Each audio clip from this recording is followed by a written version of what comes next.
ఆంధ్రప్రదేశ్ ప్రస్తుత డిప్యూటీ సీఎంగా ఉన్నటువంటి పవన్ కళ్యాణ్ గారు తరచుగా అనేటువంటి మాట, నేను అన్నీ ఆలోచించే రాజకీయాల్లోకి వచ్చా, ఎవరికి భయపడను, అన్నింటికి తెగించే వచ్చా అనేటువంటి మాట తరచుగా అంటూ ఉంటాడు. అధికారంలో లేనప్పుడు అదే మాట అన్నాడు, ప్రస్తుతం డిప్యూటీ సీఎంగా ఉన్నప్పుడు కూడా ఇలాంటి మాటే అంటున్నాడు. ఈరోజు తాజాగా గోదావరి జిల్లాలలో జలజీవన్ మిషన్ అనేటువంటి ఒక కార్యక్రమాన్ని ప్రారంభిస్తున్నటువంటి సందర్భంలో కూడా ఈ మాట అన్నాడు.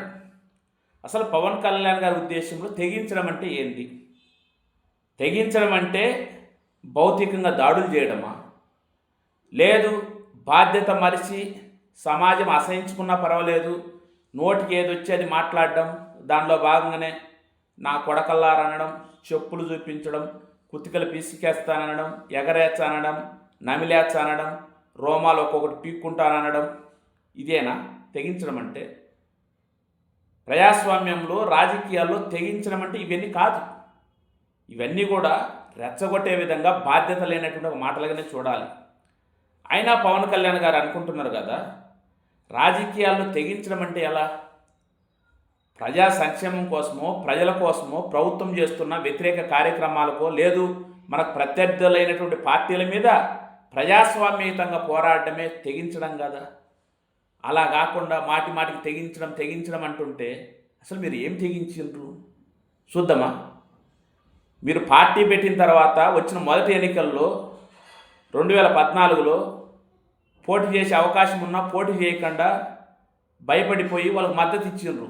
దాన్ని తెగించడం అనాలనా? లేదు, మద్దతు ఇచ్చినటువంటి పార్టీ రాష్ట్రానికి సంబంధించి అనేక హామీలు నెరవేర్చకపోయినా మీ అంతటా మీరు షూటింగ్లు చేసుకుంటుంటే అది తెగించడం అనాలనా? 2019లో ఒంటరిగా పోటీ చేసి 2 సార్లు ఓడిపోయిన తర్వాత రాజకీయంగా నా పరిస్థితి ఏందో ఎలా ఉంటుందో అని భయపడిపోయి 2 నెలలు తిరక్క ముందే ఎలక్షన్స్కి ముందు తిట్టినటువంటి వ్యక్తులతో ఢిల్లీలో పోయి ఎన్డీఏ కూటమిలో చేరడం తెగించడం అనాలనా? ఏది తెగించడం అనాలి? ఆ తర్వాత నోటికి ఏది వచ్చేది మాట్లాడారు, అదంతా మీరు తెగించడం అని మీరు అనుకుంటే అంతకంటే మీ అంత అజ్ఞానులు ఇంకొకరు ఉండరనేది రాజకీయాలు తెలిసినటువంటి వ్యక్తులుగా మేము చెప్పేటువంటి ఒక మాటగా చూడవచ్చు. తర్వాత 2024 ఎలక్షన్స్ ముందు చాలా మాట్లాడింది. అప్పుడు ప్రభుత్వం అది చేస్తుంది, ఇది చేస్తుంది అని. అధికారంలోకి వచ్చిండ్రు, 18 నెలలు అయింది. గతంలో చేసిన ఆరోపణలకు ఎక్కడే కానీ రుజువులు కానీ ఆధారాలు కానీ చూపించట్లే. అది తెగించడం అనాలనా? అంటే అవసరం కోసం, అధికారం కోసం అబద్ధాలు ఆడడం తెగించడం అనాలనా?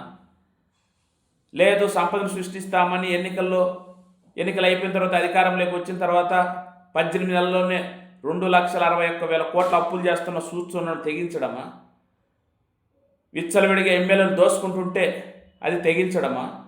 మన పార్టీకి సంబంధించిన ఒక పోలవరం ఎమ్మెల్యే సంవత్సరం రోజుల్లో 100 కోట్లు సంపాదించుకున్నాడన్నా కూడా చర్య తీసుకోకపోవడం తెగించడమా? శాంతి భద్రతలు ఎక్కడే కానీ లేకపోయినా రోజువారీగా ఏదో ఒక మూల ఏదో ఒక సంఘటన, మహిళల మీద బాలికలపైన అత్యాచారాలు, మానభంగాలు జరుగుతుంటే చూస్తూ ఉండడం అది తెగించడమా? ఏది తెగించడం అండి? మీ భాషలో తెగించడం అంటే ఏంది? అంటే ఏది నోటికొచ్చేది మాట్లాడమే తెగించడమా? లేదా అబద్ధాలు మాట్లాడమే తెగించడమా? బాధ్యత లేకుండా మాట్లాడమే తెగించడమా? కానీ అది కాదు. తెగించడం అంటే రాజకీయాల్లో, ప్రజాస్వామ్యతంలో పోరాడడం, నిలబడడం తెగించడం. కానీ మీ రాజకీయ ప్రస్థానం మొత్తం తీసుకుంటే ఎక్కడే కానీ ప్రజాస్వామ్యతంగా మీరు నిలబడినట్టు కానీ మాట్లాడినట్టు ఎక్కడ లేదే. మీరు ఏడ తెగించిండ్రు? అయినప్పటికీ మీరు మాటి మాటికి తెగించడము, నేను భయపడను, రౌడీలను గూండాలను ఎదుర్కొని ఇంత దూరం వచ్చినాననేటువంటి మాట అంటున్నారు. ఎవరిని ఉద్దేశించి మాట్లాడుతున్నారు? వైఎస్ఆర్ కాంగ్రెస్ పార్టీ జగన్మోహన్ రెడ్డి గారిని ఉద్దేశించి మాట్లాడుతున్నారు. ఎందుకు మాట్లాడుతున్నారు? వాళ్ళు రాయలసీమ వ్యక్తులు కాబట్టి, రాయలసీమ మీద ఒక అపోహ ఉంది కాబట్టి, అలాంటి వ్యక్తులు అందరూ అలానే ఉంటారని, ఎప్పుడో తాతల నాటి కాలం నాటి ఒక సంస్కృతో సాంప్రదాయమో లేదు ఉన్నటువంటి అలవాట్లు అలానే ఉన్నాయనేటువంటి భ్రమతో, లేదు వ్యక్తిగత కక్షతోనో వాళ్ళ మీద మాట్లాడుతున్నటువంటి మాటలే కానీ ఎక్కడ మీరు అనుకున్నట్టు ఆ సంస్కృతి, ఆ అలవాట్లు ఎవరికి లేవు. ఒకవేళ మీరు చెప్పేది నిజమైతే జగన్మోహన్ రెడ్డి గారు రాజకీయాల్లోకి వచ్చిన తర్వాత, ముఖ్యంగా తాను 2011 మార్చి 12వ తేదీన పార్టీ పెట్టిన తర్వాత ఈరోజు 2025 డిసెంబర్ 20 వరకు ఎక్కడైనా ఒక సంఘటన చెప్పండి, ఎవరినైనా బెదిరించినట్టు, ఎవరి మీద దాడులు చేసినట్టు, లేదు మీరు అంటున్నట్టు ఏదేదో చేసినట్టు ఆరోపణలు మాత్రమే అవసరం కోసం రాజకీయాల్లో. ఎక్కడే కానీ నిజాలు లేవు. ఎన్నెన్నో నిందలు వేస్తారు, కానీ అవన్నీ సమాజం హర్షించదు కదా. ఆధారాలు ఉండాలి కదా, మనం చెప్పేది నమ్మాలి కదా. తెగించడం అంటే ప్రజాస్వామ్యంలో ఈ దేశంలో జగన్మోహన్ రెడ్డి కంటే తెగించిన వ్యక్తి ఉండడా ప్రజాస్వామ్యతంగా? జగన్మోహన్ రెడ్డి అంటే నిలబడినటువంటి, మీరు అంటుంటారు కదా సమూహం అని, జగన్మోహన్ రెడ్డి దగ్గర ఉన్నటువంటి సమూహం కంటే మీ దగ్గర ఉన్నటువంటి సమూహం ఎప్పుడన్నా నిలబడిందే? తెగించినరా? ఆ రోజు రాజశేఖర రెడ్డి గారు అకాల మరణం చెందితే సోనియా గాంధీ గారు, మీ తండ్రి గారు చనిపోయినరు, మేము చెప్పినట్టు వింటే నీకు కేంద్ర మంత్రి పదవి ఇస్తామన్నా, కానీ జగన్మోహన్ రెడ్డి గారు వాళ్ళ తండ్రి కోసం ఇచ్చినటువంటి మాట కోసం కట్టుబడి ఓదార్పు యాత్ర చేస్తానంటే దానికి ఒప్పుకోకపోతే పార్టీని సైతం పక్కన పెట్టి పోయి వాళ్ళ తండ్రి యొక్క ఎవరైతే మరణించారో వాళ్ళ తండ్రి గారి కోసం అసూలు భాషలో వాళ్ళందరినీ ఓదార్చేటువంటి సందర్భంలో పార్టీని కూడా పక్కన పెట్టేసిండు. దాన్ని ఏమంటారు? తెగించడం అనరా? అదేవిధంగా అప్పటికే ఇంకా 4 సంవత్సరాల పదవులు ఉన్నాయి. జగన్మోహన్ రెడ్డి మీద అభిమానంతో, రాజశేఖర రెడ్డి గారి అభిమానంతో వేలాది మంది, లక్షలాది మంది కాంగ్రెస్ పార్టీ కార్యకర్తలు, నాయకులు పార్టీ కండువాలను పక్కన పెడవేసి జగన్మోహన్ రెడ్డి దగ్గరికి వచ్చి జగన్మోహన్ రెడ్డి అంటే నిలబడ్డారు.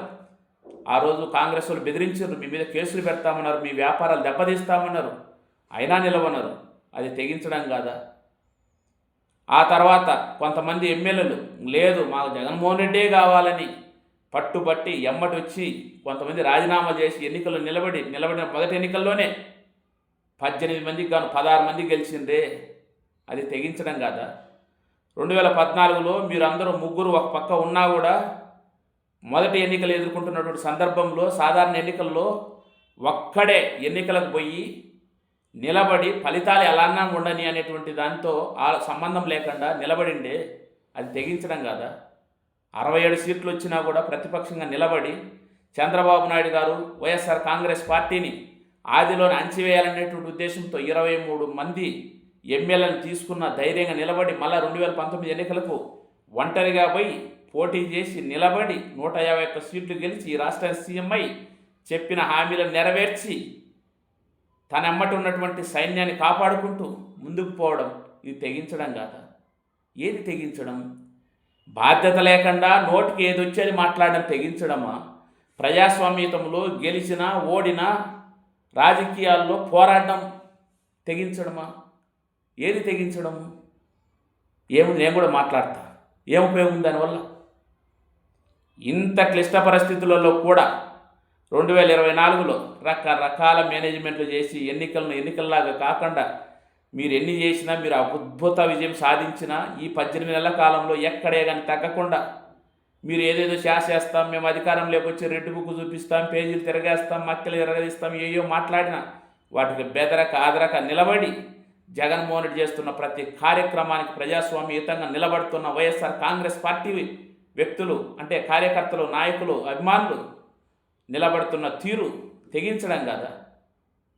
ఈరోజు మీరు ఇంత చెప్తున్నా, ఇంత చేస్తున్నా, మీరు చేస్తున్న తప్పులు, మీరు చేస్తున్న ప్రజాస్వామ్యకు వ్యతిరేక నిర్ణయాలకు మీడియా ద్వారా, సోషల్ మీడియా ద్వారా, బాటంగా ప్రెస్ మీట్ ద్వారా ఎప్పటికప్పుడు ఎండగడుతూ ముందుకు పోతున్నారే ప్రజాస్వామ్యతంగా.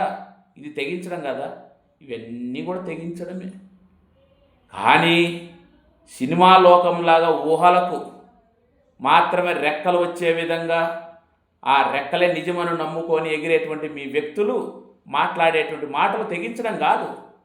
ప్రజల కోసం, ప్రజల కొరకు ప్రజాస్వామ్యతంగా రాజకీయాల పోరాటం చేయడమే తెగించడం. అంతేగాని రాన్రా కొడకల్లారా చెప్పులు తీసుకుంటా కుతికెలు పీకేస్తా అంటే ఇది తెగించడం. ఏం తెగిస్తే ఆ వాళ్ళ వ్యక్తి ఈ వాళ్ళ వ్యక్తి ఇద్దరు తెగిస్తారు, ఇద్దరు ఒకరినొకడు గొంతు కోసుకుంటాడు, కడప బాంబు కన్నీటి వీడుకోవాలి. ఏముంది ఆ తర్వాత వాళ్ళ జీవితం? ఏముండదు. అది కాదు కదా తెగించడం అంటే. ఎన్ని చూసుకొని మాట్లాడాలబ్బా. అది కాకుండా మనం ఏదో పెద్ద గొప్ప వాళ్ళమని మాట్లాడితే అంత విలువ ఉండదు మరి.